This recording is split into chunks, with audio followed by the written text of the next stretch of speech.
Hey, hello everyone. I welcome to Arc Genesis. Today we are going to discuss how to score good marks in NATA 2022. किन चीज़ों को हम लोग ignore कर सकते हैं और किन चीज़ों को हमें ध्यान रखना है, मतलब हमारे स्टेप्स क्या होने चाहिए कि अगर हम नाटा का एग्ज़ाम देने वाले हैं तो हमें किन चीज़ों को ध्यान में रखते हुए हम लोग सोच सकते हैं कि हमारे नंबर कुछ इंप्रूव किए जा सकते हैं। So it is going to be 3 videos, जिसमें पहली वीडियो है क्यों 3 वीडियोज़ होने वाली हैं, इसके पीछे रीज़न है। अगर हम कोई भी एग्ज़ाम देते हैं तो उसके 3 पार्ट्स होते हैं। पहला होता है बिफोर द एग्ज़ाम, मतलब हम एग्ज़ाम से पहले हमारी प्रिपरेशन कैसी होनी चाहिए, हमारी स्ट्रेटजी क्या होनी चाहिए, हमारी प्लानिंग क्या होनी चाहिए। दूसरा होता है कि आपका जो एक्चुअल एग्ज़ाम है वहाँ पर आप कैसे परफॉर्म करते हो। ठीक है, ये ऑफ कोर्स ये आपस में इंटरकनेक्टेड रहते हैं, इसके ऊपर ये कनेक्टेड है। सो जो आपने तैयारी करी है, लेकिन उसका सेम पार्ट होता है कि आपने एग्जामिनेशन हॉल में कैसे बिहेव करना है। हो सकता है कि आपने पूरे साल अच्छी तैयारी करी हो, लेकिन एग्जाम में जाके आपने उतना अच्छा परफॉर्म ना कर पाए हो। ठीक है, तो उसके बारे में डिस्कस करेंगे। फिर एक होता है पोस्ट एग्जाम वीडियो, मतलब आपका एग्जाम आप देखा आ चुके हो, अब आपको क्या लगता है कि उसके बाद हमारी प्रिपरेशन क्या होनी चाहिए। प्रिपरेशन 2 तरह की हो सकती है कि हम अगर हमारा लास्ट अटैम्प्ट है तो हमारी अब कॉलेज को कैसा देखना है, हमारी काउंसलिंग का क्या होगा, हमारा इन फ्यूचर हम लोग कैसे इसको प्रोसीड करना चाहते हैं। या फिर ये हो सकता है कि आपने पहला अटैम्प्ट दिया है, सेकंड अटैम्प्ट दिया, आपको गलती का एहसास हुआ, now you are having 1 month and आपको सेकंड या थर्ड अटैम्प्ट आपको देना है। तो उस टाइम पीरियड के लिए हमारी प्रिपरेशन कैसी होने वाली है। सो जो ये वीडियोज़ होंगी, ये 3 वीडियोज़ होने वाली हैं। अभी हमारे पास सिर्फ यही ऑप्शन अवेलेबल है क्योंकि अभी एग्जाम हुआ नहीं है, और तो उसके बाद का मतलब नहीं है। So in this video we are going to discuss this part. It is going to very interesting video, लेकिन आपके बहुत काम की होने वाली है। देखो, कोई भी चीज़ स्टार्ट करने से पहले मैं हमें सजेस्ट करता हूँ कि डोंट बिलीव ऑन XYZ या फिर आर्क जेनेसिस चैनल या कोई से भी चैनल बना हुआ, वेबसाइट बनी हुई है, प्लेटफॉर्म है, किसी पर बिलीव मत करो। हमेशा कोई भी एग्ज़ाम देना होता है तो download there official notification. For example यहाँ पर आप जाएंगे तो जो नाटा का ब्राउजर मिलेगा, आपको वेबसाइट में मिलेगा www.nata.in। उसको पढ़ो क्योंकि आप 12th कंप्लीट कर चुके हो तो बेसिक अंडरस्टैंडिंग आपको आती है। ठीक है, इसका फ़ायदा क्या होगा, जो रूमर्स फैलाए जाते हैं या रॉन्ग इन्फॉर्मेशन दी जाती है, मुझे कुछ बच्चे भेजते हैं कि सर यहाँ पर तो ड्राइंग लिखा हुआ है, किसी वेबसाइट का पेज है, वो पता नहीं कितने साल पहले बना हुआ है। उनके जो मार्केट कंटेंट, जो मार्केट एक्सपर्ट्स होते हैं या फिर जो कंटेंट राइटर्स होते हैं, वो इस फील्ड से नहीं आते हैं। सो सेम इन्फॉर्मेशन को बार बार रिपीट करते रहते हैं। तो उसका नुकसान क्या होता है, कुछ बच्चे मुझे बोलते हैं सर ड्राइंग की तैयारी कैसे करें, हमें नाटक की तैयारी करनी है। तो नाटा और ड्राइंग दोनों अलग चीज़ हो गई आज के टाइम के अंदर। अब वो सही है गलत है, it is not our part, वो हमारा काम नहीं है, वो सीओ काम है। तो हमारे पास ड्राइंग की तैयारी करने का फ़ायदा अब नहीं है। ठीक है, तो हमें ये चीज़ पता होना चाहिए। अभी मुझे थोड़ी देर पहले ही मैसेज आया किसी बच्चे का कि सर मैंने 2 अटैम्प्ट लास्ट ईयर दे दिए थे, तो मैं सेकंड अटैम्प्ट दूँ या थर्ड अटैम्प्ट दूँ। तो मैंने बोला आप तीनों दे दो या दोनों दे दो। तो फिर उसने बताया कि सर नहीं, कुछ बच्चे ऐसा बोल रहे थे कि आप पूरी लाइफ के अंदर सिर्फ 3 अटैम्प्ट दे सकते हो। सो आपको ऐसी रॉन्ग इन्फॉर्मेशन मिलेंगी। क्यों मिलेंगी? क्योंकि लोगों को जानकारी नहीं है और उसको बढ़ावा देते हैं। या फिर मान लीजिए आपको मार्किंग कैसा करनी है, पहला अटैम्प्ट होगा, दूसरा अटैम्प्ट होगा, इसका भी ऑफ कोर्स एक नई वीडियो बनेगी कि आपको पहला अटैम्प्ट करना चाहिए, सेकंड या थर्ड अटैम्प्ट करना चाहिए, लेकिन अभी हम डिस्कस नहीं करेंगे। सो यू शुड अंडरस्टैंड कि कोई सा भी एग्जाम दो, चाहे वो नाटा का हो, जेई का हो, XYZ हो, IAS का एग्जाम हो, कोई भी एग्जाम हो, सबसे बड़ा एग्जाम उसी को मानते हैं। तो आपको क्या करना है, उसकी ओरिजिनल नोटिफिकेशन को जाकर उसको स्टडी करना है, क्योंकि जो ओरिजिनल नोटिफिकेशन है जो बता रही होगी वही सही है। बाकी मैं बता रहा हूँ या कोई और प्लेटफॉर्म बता रहा होगा, सारा का सारा गलत हो सकता है। ठीक है, तो याद रखना इन चीज़ों के लिए कि we have to start from the official notification. Second step आता है कि नाटा के स्पेसिफिकली अब आपको डिसाइड करना है कि आप पहला टर्म देने वाले हो, दूसरा देने वाले हो, तीसरा देने वाले हो, पहले 2 देने वाले हो, लास्ट के 2 देने वाले हो, या पहला और तीसरा देने वाले हो, या फिर आप तीनों ही अटैम्प्ट देने वाले हो। ऑफकोर्स इसके ऊपर एक वीडियो में वो जल्दी ही लेकर आऊँगा, क्योंकि ये भी क्वेश्चन काफ़ी हॉट टॉपिक है कि सर कौन सा अटैम्प्ट करें, आपका ओपिनियन क्या है। मैं उसमें अपना ओपिनियन बताऊँगा कि आपको किन चीज़ों को ध्यान रखना है सोचते हुए। ठीक है, तो ये भी आपको डिसाइड करना है। अगर आप देखा जाए कि आप पहला देना चाहते हो या सेकंड देना चाहते हो, आपका अगर आप बोर्ड्स की तैयारी कर रहे हो, बोर्ड्स के एग्जाम चल रहे हैं, तो एक लॉजिकल बनता है अगर आप 2 अटैम्प्ट देना चाहते हो तो पहले को आप मिस कर सकते हो। उसके पीछे रीज़न है बिकॉज आपको 7 तारीख को मैथ्स का पेपर है, उसके बाद आपको 14 को आपका एग्जाम है। सो विद इन 7 डेज, ये मुझे नहीं लगता है कि 7 डेज में तैयारी अच्छी हो सकती है। ठीक है, और जो नाटक का पैटर्न है वो ऐसा है भी नहीं कि आपको 2, 4, 10 वीडियोज़ में दे दूँ और आपका उससे हो जाएगा। नहीं, आपको ओवरऑल और उसकी जो आपकी डेवलपमेंट होनी जरूरी है। ठीक है, तो ये सब चीज़ें भी आपको सोच के रखनी है। तीसरा जो है वो ये होता है कि सबसे इंपॉर्टेंट है किसी भी एग्जाम के लिए कि आपको प्रीवियस ईयर क्वेश्चन पेपर लेकर आओ। मुझे लोग मैसेज भेजते हैं कि सर इंपॉर्टेंट टॉपिक्स बता दो, मैं उसको कैसा स्कोर करूँ। देखो, इंपॉर्टेंट टॉपिक्स डिपेंड करता है किस हिसाब से सोच रहे हो। अगर मान लेते हैं कि एग्जांपल लेते हैं, आप आते हैं यूपी बोर्ड से और आपने हिंदी से 12th की है, मैं आपको बोल दूँ कि इंग्लिश कर लो, तो आपके लिए इंपॉर्टेंट नहीं है वो, क्योंकि आप इसमें स्कोर नहीं कर सकते। आपका मैथमेटिक्स अच्छा है तो आपके लिए इंपॉर्टेंट बन जाता है मैथमेटिक्स। ठीक है, तो उसका पता कैसे चलेगा, always check previous year question paper. Paper देखो, एनालिसिस चैनल बहुत सारी वीडियोस पड़ी हुई हैं, आप जाकर चेक करोगे NATA first attempt, second attempt, third attempt, और इस साल का भी देखोगे कि पैटर्न डिफाइंड फॉर 2022, आपको वीडियोस मिल जाएंगी, इजीली मिल जाएंगी। तो आप उन सब चीज़ों चेक करो, देखो प्रीवियस क्वेश्चन पेपर कहाँ से आ रहे हैं, क्वेश्चन किस टॉपिक से बनाए जा रहे हैं, क्या तरीका है कि कंफर्टेबल हो या नहीं हो, ठीक है। सो ये किसी भी एग्जाम की तैयारी के लिए it is according to me it is the most important part. अगर विदाउट प्रीवियस क्वेश्चन पेपर आप सोल्व ही नहीं कर सकते हो, ये और भी इंपॉर्टेंट हो जाता है क्योंकि इस साल जो है आपका पैटर्न 2021 के बिल्कुल एग्जैक्टली सेम है।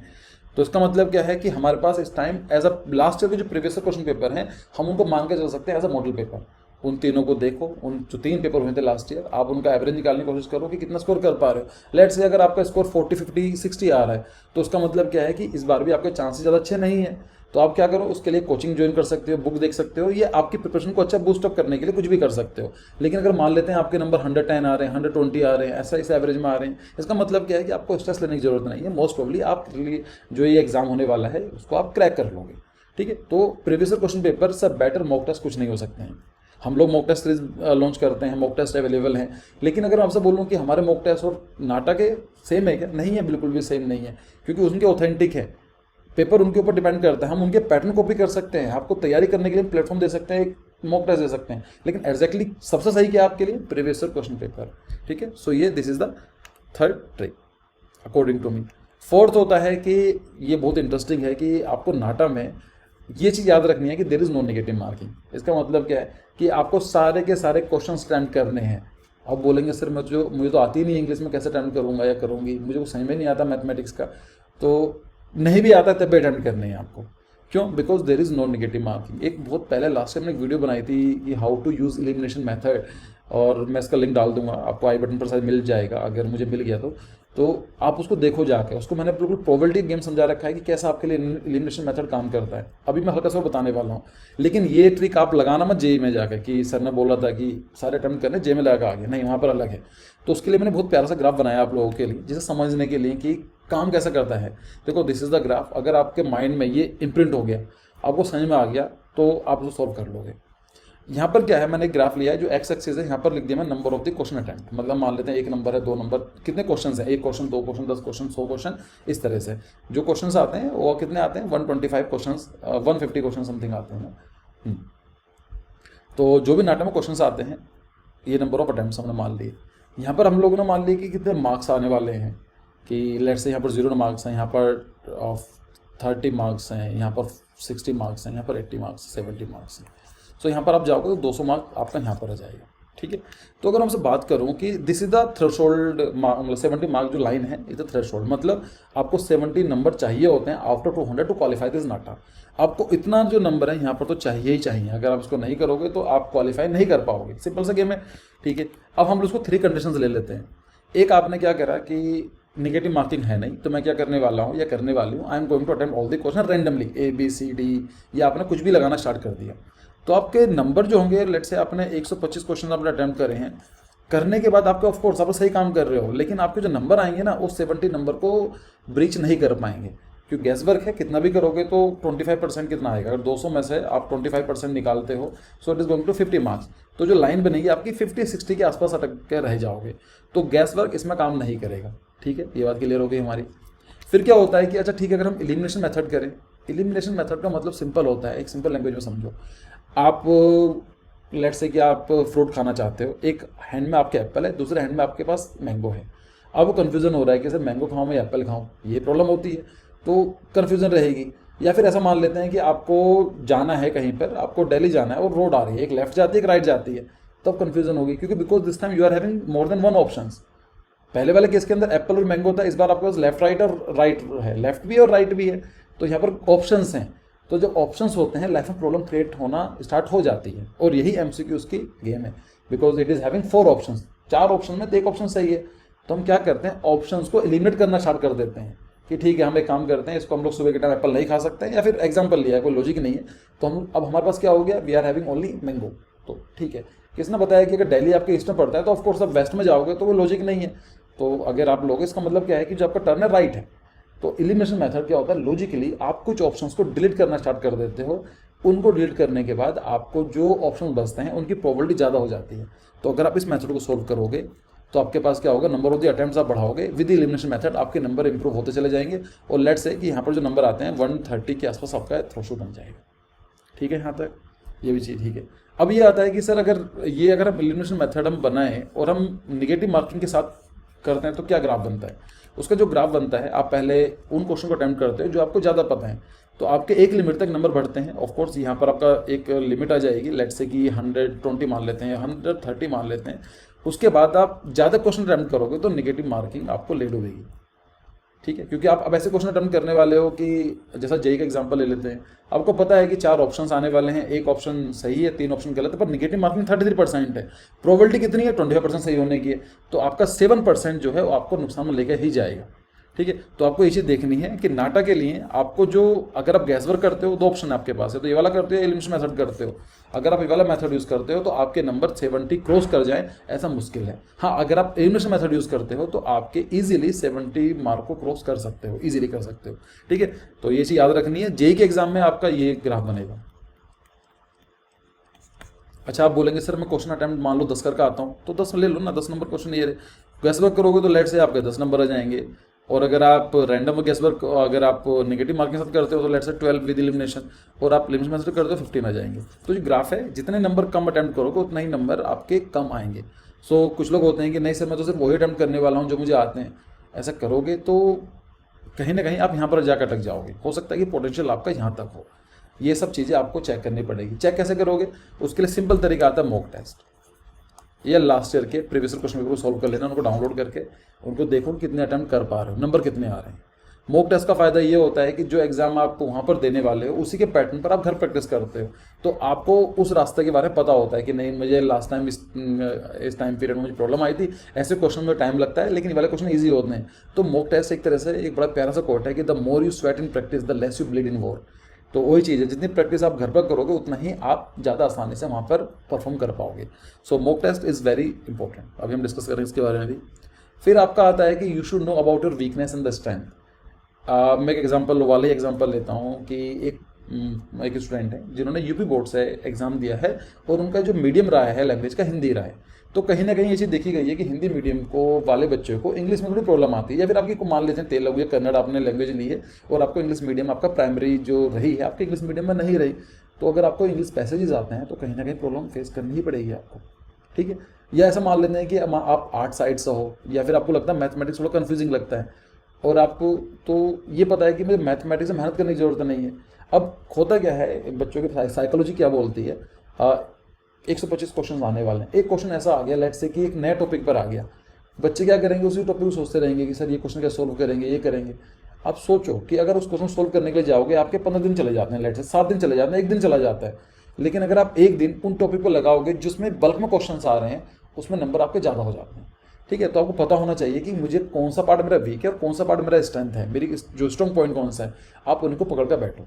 जो चीज़ अगर आपको लगता है कि मुझे मैथमेटिक्स नहीं आता है, तो अभी के लिए सोचो मैथमेटिक्स नहीं आता तो 8 to 10 नंबर के जो क्वेश्चन आने वाले मैथमेटिक्स आने वाले उनको इग्नोर कर दो।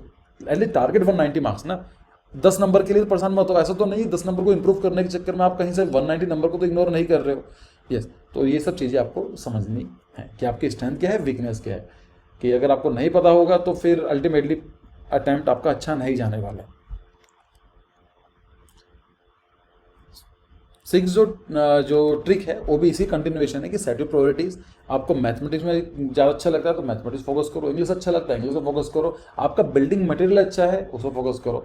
अगर आप मुझसे बात करोगे कि मैंने मोस्ट ऑफ द बिल्डिंग्स जो अभी आती हैं जैसे यूरोपियन कंट्रीज़ मैंने बहुत सारा घुमा हुआ है, तो मेरे लिए सेंट पीटर्स हो गई या फिर पार्थेनन हो गया, पैंथियन हो गई, ट्रेवी फाउंटेन्स है, कोलोजियम है, पीसा है, आईफेल टावर है, ये सब चीज़ें मैंने कवर कर रखी हैं रियल लाइफ के अंदर। अब ये क्वेश्चन अगर उनके ऊपर क्वेश्चन आता है तो मेरे लिए उतना ही ईजी है जितना जो लोग घूम चुके हैं। लेकिन आप सोच कर देखो, अगर आप अभी तक आप इन सब चीज़ों के बारे में नहीं जानते हो, ऐसे क्वेश्चन पूछ दिए जाएंगे तो आपको थोड़ा सा कंफ्यूजन हो सकता है। This question are not very difficult, easy है, सिंपल है, जिसने देखा होगा। अगर अब देखने का मतलब ये नहीं है कि आप सर हम तो गए नहीं है तो हम कैसे तैयारी करेंगे, उसकी भी ट्रिक है, उसके लिए बहुत सारी चीज़ें हो सकती हैं, घर बैठ के उनको देख सकते हो। आजकल ऑनलाइन है, इंटरनेट है, डॉक्यूमेंट्रीज है, आप सोचो ना, उसको ट्राई करो, उसको अपने को एनालिसिस करने की।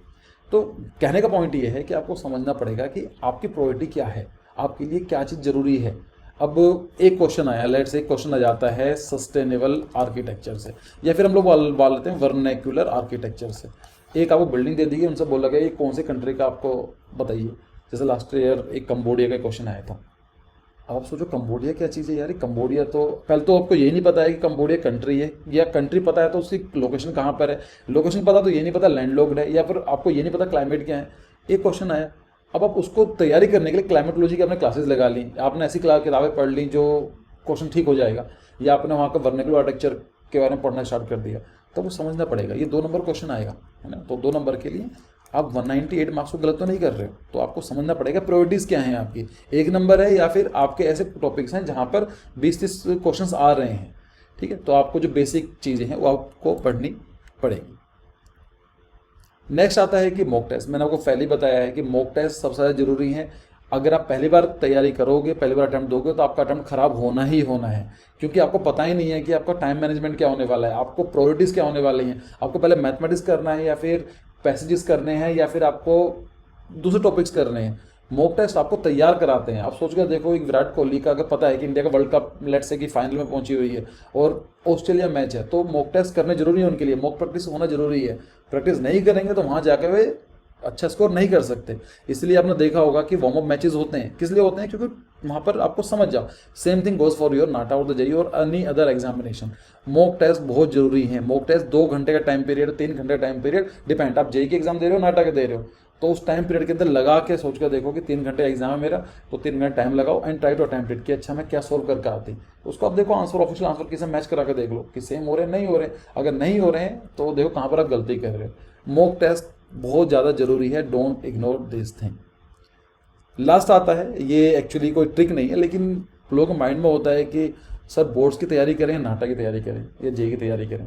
देखो पहले तो आप समझो कि बोर्ड्स के जो एग्जाम है आपके 7 तारीख को, 7 जून आपका लास्ट है। जो मेजर एग्जाम है वो मैथमेटिक्स का है, तो कहीं ना कहीं मैथमेटिक्स जेईई में भी आने वाली है, नाटा में आने वाली है। तो ऐसा तो मत सोचो कि आप बोर्ड्स की तैयारी कर रहे हो तो आपका जेईई या नाटा तैयारी नहीं हो रही है, हो रही है। किसने बोला नहीं हो रही है? जेईई की तैयारी कर रहे हो तो 25% को टारगेट कर रहे हो आप, और अगर आप नाटक कर रहे हो तो एटलीस्ट वहाँ पर भी आप 10% या 5 to 10% को टारगेट कर रहे हो, ठीक है। So don't ignore the boards, क्योंकि अगर आप जेईई की तैयारी कर रहे हो तो 25% डायरेक्टली आपकी तैयारी हो रही है, ठीक है। और नाटक तैयारी कर रहे हो तो आप कहीं ना कहीं बोर्ड्स के नंबर भी 50% काउंट होंगे मेरिट स्कोर में। होता है ना कि जो मेरिट स्कोर बनेगी आपकी, जिन बच्चों को नहीं पता है, नाटा के 50% नंबर काउंट होते हैं, बोर्ड्स के भी आपके आधे नंबर काउंट होते हैं। मैं समझा देता हूँ। लेट्स से कि आपके नाटा में आपके नंबर आए हैं 140 और आपके बोर्ड्स में परसेंटेज आपकी रही है 80। सो 80 आउट ऑफ 100 है और ये नाटा के 140 आउट ऑफ 200 है। तो हम ये भी तो बोल सकते हैं कि ये 70 मार्क्स हैं आउट ऑफ 100, है ना, सेम बात हो गई। तो आप 80 को और 70 को ऐड कर लो तो it is going to 150। 150 is your merit score. तो यहाँ पर आप देखोगे 50% डायरेक्टली आपके बोर्ड्स के नंबर यहाँ पर काउंट हो रहे हैं। तो बोर्ड्स को इग्नोर करने की ज़रूरत नहीं है। बोर्ड्स के नंबर अच्छे रहेंगे तो आपको नाटा में एक तरह से आपको अपर हैंड मिलेगा ही मिलेगा, ठीक है। So don't ignore the boards preparation, ठीक है। लेकिन हम लोग नाटा की तैयारी, जेईई की तैयारी को भी इग्नोर नहीं कर सकते हैं। तैयारी करने बैठेंगे तो हमारा फिर कॉम्पिटिशन रह जाएगा, हमारे बोर्ड्स के नंबर क्या करेंगे अगर अच्छा कॉलेज नहीं मिलेगा, ऑफ कोर्स। तो यहाँ पर मैं आपको एक चीज़ बताना चाहता हूँ कि रिवाइज सम टॉपिक डेली। आप 24 घंटे पढ़ाई नहीं करते हो ना बोर्ड्स की, या 24 घंटे में लेट से कि 12 घंटे पढ़ाई करते हो, तो 2 घंटे अपनी बोर्ड्स के साथ साथ नाटा या जेईई की तैयारी के लिए निकाल दो। और आप ऐसे टॉपिक पढ़ो जो आपको पता है कि शॉर्ट क्वेश्चन यहाँ से आने ही आने हैं, और आपको ये भी पता है कि ये टॉपिक ऐसे हैं कि मैं याद तो कर सकता हूँ लेकिन मैं तभी कर पाऊंगी जब मुझे टाइम मिलेगा, रिवीजन मिलेगा। For example I give you the 10 buildings और मैंने बोला कि आपको नाम याद रखने हैं, नहीं याद होंगे एक दिन में। उसका तरीका क्या है? 10 डे आप क्या करो, दिन के 2 करोगे या फिर 10 से उनको रिवाइज करते रहोगे तो 10 दिन के अंदर आप 10 बिल्डिंग याद कर सकते हो। So this is the trick. So we need to continuous revision. Like buildings के बारे में देखो, बिल्डिंग्स पता है कि 100 बिल्डिंग्स है, उनके बारे में देखो कौन सी बिल्डिंग कहाँ पर, आर्किटेक्ट कहाँ पर है, उनका आर्किटेक्चर किस स्टाइल में बनाया गया है और उनकी लोकेशन कहाँ पर है। फिर आप देखो इंग्लिश पैसेजेस, आप ट्राई करते रहो डेली के। आप कुछ मत करो 10-15 मिनट, आधा घंटा लगाओ उसमें, 1 घंटा को मना कर रहा है। फिर आता वोकेबलरी, कई सारी टर्मिनोलॉजीज होती हैं कि आर्किटेक्चर की लास्ट से पूछी गई थी, तो आपको पता है कि वोकेबलरी देखा जाए तो 250 के आसपास वोकेबलरीज हैं जो मुझे लगता है कि आनी चाहिए। 250 भी हटा देता हूँ आपके लिए, 100 वोकेबलरीज, 100 तो वर्ड्स ऐसे हैं जो आपको आने ही आने चाहिए। तो 100 से एक दिन में तो याद नहीं होंगे, 10 दिन में याद नहीं होंगे, हाँ, लेकिन अगर आप उसको रेगुलर रिवाइज करते रहते हो तो आपको याद करने की जरूरत नहीं है, ऑटोमेटिकली आपको याद हो जाएंगे, ठीक है। और have the patience and the faith on your studies. अगर आपने पढ़ाई की है, डरने की जरूरत नहीं, क्योंकि पेपर डिफिकल्ट होगा तो डिफिकल्ट आप तो स्पेशल हो नहीं ना नाटा के लिए या फिर जेईई के लिए, बाकी लोगों के लिए डिफिकल्ट होगा। अच्छा, बोर्ड्स आपके लिए हैं, बाकी लोग के बोर्ड्स नहीं चल रहे हैं क्या? उनके भी चल रहे हैं, तो आप भी ये सोचने की जरूरत नहीं है कि मैं कैसे करूँगा। बाकी लोग कर रहे हैं ना, जिसके रैंक 1 आने वाली है वो कर रहा है मैनेज, वो बोर्ड्स भी देगा और रैंक 1 भी लेकर आएगा। तो मेरे भाइयों, अगर ओ एग्ज़ाम की तैयारी करें, सेम कंडीशन में रैंक 1 ला सकता है, तो आप भी ला सकते हो। मेन चीज़ क्या है कि आपको पेशेंस और एक प्रॉपर गाइडेंस, दोनों ही चीज़ों की कमी है। अगर दोनों चीज़ आपको मिल जाती हैं तो आपकी रैंक अच्छी आ सकती है, नो डाउट। ठीक है, सो पेशेंस रखो, अपना पूरे साल तैयारी करिए। आपको पता है कि मैं तैयारी कर रहा हूँ, मैं वीडियोस देख रहा हूँ, मैं कोर्स ज्वाइन कर रखे हैं या बुक्स में पढ़ रहा कर रहा हूँ। आपको try to do some meditation, yoga try करो, थोड़ा सा अच्छा लगेगा आपको। काम रहने की कोशिश करो और ये सोचो कि अगर मेरे जो कॉम्पिटिटर्स हैं वो भी तो मैनेज कर रहे हैं, अगर वो कर सकते हैं मैं भी कर सकता हूँ। दूसरा ये आ सकता है, लेकिन सर ऐसे बहुत सारे बोर्ड्स के बच्चे हैं जिनके ऑलरेडी हो चुके हैं, गुजरात बोर्ड के, महाराष्ट्र बोर्ड के, तो इस चीज़ों को सोचने का फ़ायदा नहीं है। तो पहले सोचना चाहिए था ना लास्ट ईयर कैसा हो सकता है, और ये भी आपके हाथ में नहीं था। सो डोंट वरी, जो भी होता है सब वो अच्छे के लिए होता है, everything happens for a good reason. So थोड़ा अपना कूल रहने की कोशिश करो, काम रहने की कोशिश करो, तैयारी करते रहो। कोई भी चीज़, बड़ी चीज़ें एकदम से प्राप्त नहीं होती हैं। अगर आप सोच रहे हो कि मैं 4-5 दिन तैयारी करके नाटा फोड़ लूँगा या फिर जेई कर लूँगा, नहीं हो पाएगी। ये सिंपल सा है, इट्स लाइक ब्रूटल ट्रूथ, ये सच्चाई है। आपकी 2 या 4 या फिर आर्क जेनेसिस की 50-60 वीडियोस देख के आपके नंबर तो इंप्रूव हो सकते हैं, नो डाउट। लेकिन अगर आप ये सोच रहे हो कि मेरे 200 में से 190 आ जाएंगे, ये पॉसिबल नहीं है। ठीक है, हाँ हो सकते हैं, लाइक बहुत ही रेयर चांसेस हैं, ऐसा हो जाते हैं। आई विश कि ऐसा ही हो आपके साथ। लेकिन अगर हम प्रैक्टिकल के बारे में बात करें कि we have to study on the regular basis. So I hope आपको ये अच्छा लगा होगा। अगर आपको पसंद आया है तो आप लाइक करें, कमेंट करें, शेयर करें, सब्सक्राइब करना ना भूलें। और इन फ्यूचर भी हम लोग वीडियोस बनाते रहेंगे। साथ साथ हमारी जो नेक्स्ट क्लास होने वाली है वो मंडे या ट्यूसडे होने वाली है, जो नाटा फ्री क्लास। तो वहाँ पर आपने अप्लाई किया होगा, आई नो कि वहाँ पर करीब 125 बच्चे वेटिंग लाइन पे हैं। तो जैसे ही हमारी पुराने बच्चों को हटाते हैं हम लोग आपको ऐड कर लेंगे। सो लेकिन अप्लाई वहाँ पर करते रहिए, सो दैट कि हमें पता रहे कि कितने बच्चे हैं। ठीक है, वी आर ऑल्सो वर्किंग कि अगर किसी भी तरीके से अगर हम 300-400 तक इसको लिमिट को बढ़ा सकते हैं तो। ठीक है, ये जो वीडियो क्लासेस है NATA self guide free video courses हैं, कोई पेमेंट नहीं करनी है, टोटली फ्री ऑफ कॉस्ट है। वीक में एक क्लास होती है, आप उसको ज्वाइन कर सकते हैं, तो उसमें काफ़ी कुछ सीखने को मिलेगा।